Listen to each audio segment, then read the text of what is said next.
চলে এসেছি কলকাতা এসএসকে। তো কলকাতা এসএসকেমে এসেছে এইভাবে ওনার সঙ্গে দেখা হয়ে যাবে আমরা ভাবতেও পারিনি। তো আজকে কলকাতায় এসেছি, আজকে ছিল কলকাতাতে আমার বাবার ডাক্তার দেখানোর ডেট ছিল, তাই সেই মতো আমরা কলকাতা এসএসকেমে এসেছি ডাক্তার দেখাতে। ডাক্তার দেখানো হয়ে যাওয়ার পর আমরা এসেছিলাম ক্যান্টিনে খাওয়ার জন্য। হঠাৎ আমাদের চোখে পড়লো সেই যে 10 টাকায় অন্নপূর্ণা ঘুগনি। আমার ধারণা ছিল সে হয়তো ক্যামেরার সামনে সবাইকে 10 টাকা আনলিমিটেড ঘুগনি খাওয়াতো এবং ক্যামেরার পেছনে হয়তো আর কাউকে দিত না। সেইটাই আমাদের আজকে দেখতে গেলাম যে 10 টাকার ঘুগনি কি সত্যিই সে আনলিমিটেড দিচ্ছে।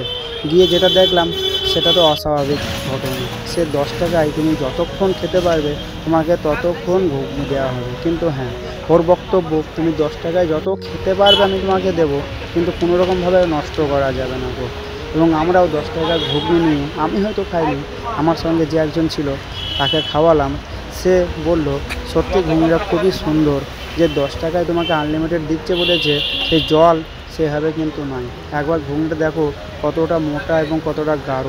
সত্যি 10 টাকার ঘুগনি যে কোনো আনলিমিটেড দেওয়া যায় তা এই জায়গায় না আসলে আমি বুঝতেই পারতাম না গো, এবং দেখতেও পেতাম না। সবই তার